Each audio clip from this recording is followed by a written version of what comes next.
Hi and welcome. Here we are at Unit 8 Studio, and we're going to be talking about the Renaissance. So this is our studio lesson for the Renaissance.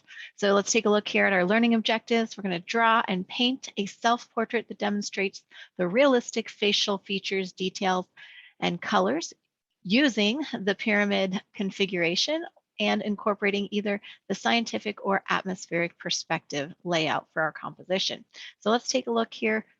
What are we doing? Kind of just a reiteration of those objectives, but I think in a little bit of more friendly way.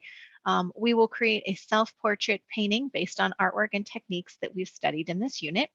How are we doing this? By incorporating um, distinguished characteristics of the Renaissance, such as the realistic facial features, details, color, that pyramid configuration, and either one point or atmospheric perspective. And then why are we doing this? What's the point here? In order to show our knowledge of the Renaissance by producing a piece of art inspired by the Renaissance. So this is where we get to actually show our creativity in our art class.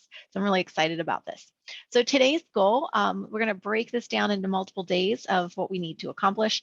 So today we're really just getting set up and getting organized. So the goal is you're going to start to create a self-portrait based on artwork and techniques that are studied in the Renaissance. But today, like I said, we're going to just gather some materials. You're going to watch videos that apply to you. For example, you may not watch all of them, but maybe you're going to do a painting, or maybe you're going to work in digital art in some way. So you're going to watch videos that maybe just apply to you. And then set up a workspace for this, that it can be a workspace that will stay and sustain. And then we're going to then find our subject matter, which a self-portrait is totally easy. You are the subject matter, but maybe you're going to paint or create your self-portrait from an image. So maybe you're going to need to find that image. Or maybe you need to take a photograph that would be good for this project that you can use. Or maybe you're just going to find a mirror and you're going to do it live. Any of those things are perfectly fine, but you need to find some way that you can see yourself. Okay, so those are just a couple of highlights for us. So the first thing that I have on the list on the screen here is a list of some materials. If you are going to do a Renaissance painting, these are some of the materials that will apply to you. If you're choosing to do other art materials, maybe you're going to do a charcoal sketch, you would need another list of materials. Or if you were going to do a piece of digital art, you would again need another list of materials. So just keep that in mind. Okay. But these are kind of the list that I've come up with for acrylic painting that I think would be very helpful. All right, so some paints, some brushes, some kind of container for water, a paint palette of some kind, either a mirror or that selfie photo that you're going to have, something to paint on, a piece of paper. I'm going to show you a couple of different things. Pencil, ruler might also come in handy, some kind of table covering to protect your surface. Paper towels are always handy to have. That's one thing I didn't grab this morning. And then we'll go from there. So let me just switch screens for just a minute and I'll show you some of the things that I have selected for that may work for this project as well. So first off here, I have my reference picture. So this is the picture I'm going to be using. So I have that. You need something to paint on. So here I have some, what is it? 12 by 18, I think it is, sheets of paper. So you can paint, it's just a little heavier drawing paper. It's Christmas after the holiday, and so sometimes you might have shirt boxes. These really are a good surface because usually you can find a white side to them to start painting on, or if it's too glossy and slick, you can use the interior brown side and you get a nice sturdy piece of substrate to work off of. I like working off of this kind of material rather than paper. It gives me a little bit more support as I'm painting. And then also I found a really nice just flat piece of corrugated cardboard. So you could paint on something like that as well. So having some kind of material that works. All right, so those are what I'm painting on. Brushes, I have a whole bunch of different style brushes. I know you got brushes in your art kit from Stride. So that you have some maybe brushes from them. I like these old throwaway plastic containers. It's good for my water here, dog hair there. And I use the lids then for my paint palette. So I'll paint on top of this. So they're really nice to have, something like that. At my workstation, I have a bottle of water, so I will use that for my water here to keep it from spilling while I don't need it. And then you need some kind of paint. So there are large paints like this, like I have some, I think I get these larger ones really for pour painting because I need the quantity for that. But these come from Walmart. You won't need nearly this much. They also sell smaller versions of this. I think this is Walmart. This might be a Michaels brand. This Crafts, no, I think that's a Walmart brand. But you know, smaller acrylics will work too. And then I have even smaller bottles of acrylic. These I think were Pacatans. I don't think we have Pacatans anymore, but paint. So you can really get anything will work for your paint. So I have that. And then I also have some gesso. This is just a primer material. And I have paint. There's like colors of paint. There's blue and brown in here because I was using it for something else. If you can see that. But this is just like a storage container. Little container like that with some paint in it. So really any kind of acrylic paints will work. The other thing that's going to be super helpful right off the bat is you're going to need a pencil and you're going to need an eraser to help with your sketching for that. So that's super helpful. I do have a ruler in case I decide that I need to use a ruler. Okay. And I don't have a workspace placemat or tablecloth, but I do highly recommend it. I'm going to be really careful.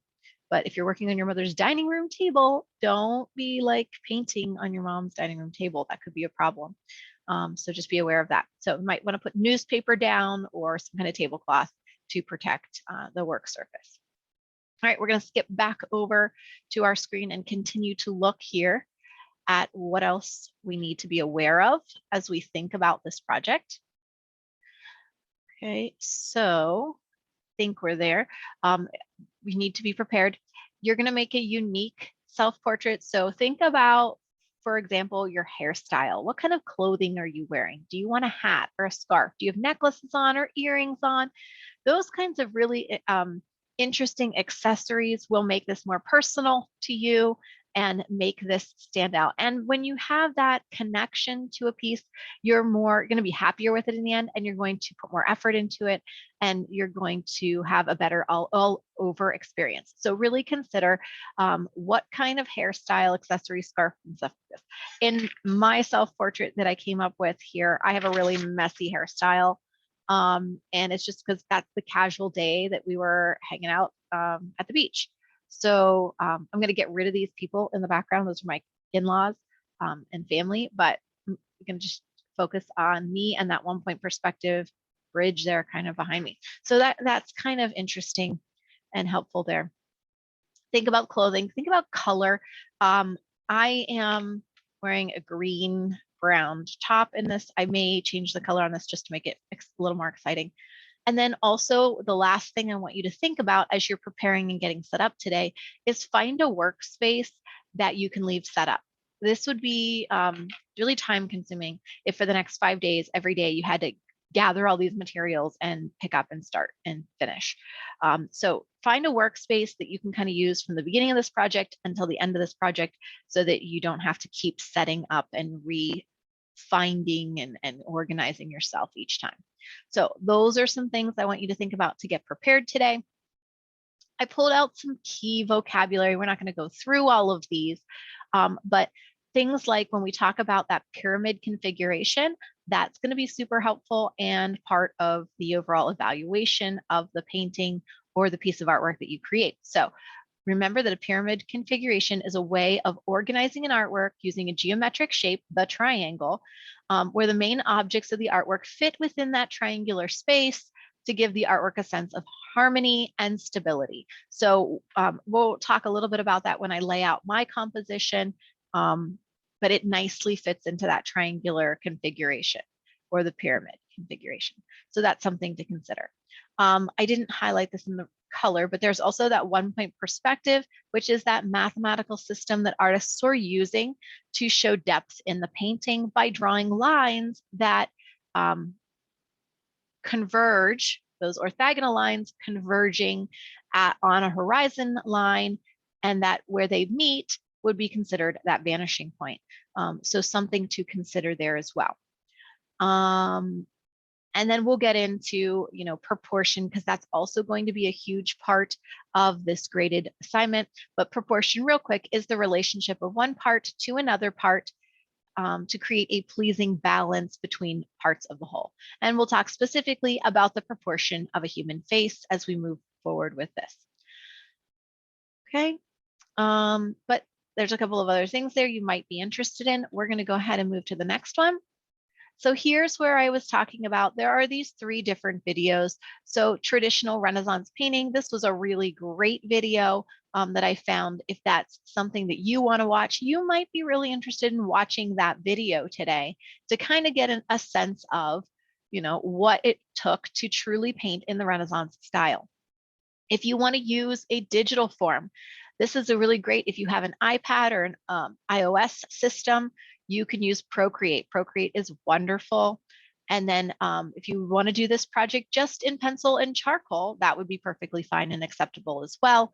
And there's a really great little short video for that as well. I try to keep the videos under 10 minutes so that you can explore more than one if you're interested, but maybe just focus on the one that you're thinking about. And I may try to add a few more of those different material types of videos in case what you'd like to do isn't already on the screen. Okay, so something to consider. So we may take just a minute right now and watch one of those videos. Go ahead and pause my recording and do that. All right, now after watching those videos, some of these things are going to apply. Well, all of these things are going to apply to all of us. So I threw this on there. If you're trying to find these resources, they're all in our OMHS. And you can see when you go into our course, you'll go to the table of contents, Studio, the Renaissance, and you'll go into the 801 Studio 1 learning section, and you'll see the learning instructions. From there, there will be resources in facial expressions, expressions of the mouth, facial features and proportion, which we'll talk more about tomorrow or in our next session.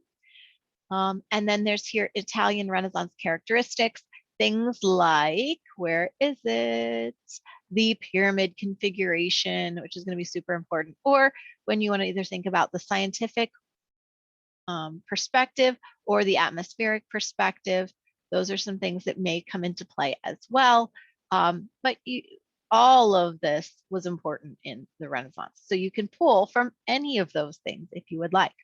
And then the landscape characteristics back here. I thought I would throw that in there. Just basically what we're going to be looking for is objects that are closer to you are bigger and objects that are further away from you are smaller as they go back into space.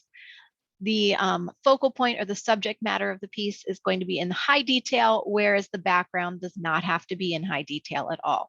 We want to draw the attention to you as the person of the subject of the piece of the self-portrait. Okay, so I did want to throw this up here. This is our daily goal. So today you're really gathering, oh, this is section 2 already, but I'll give you a preview of the next time.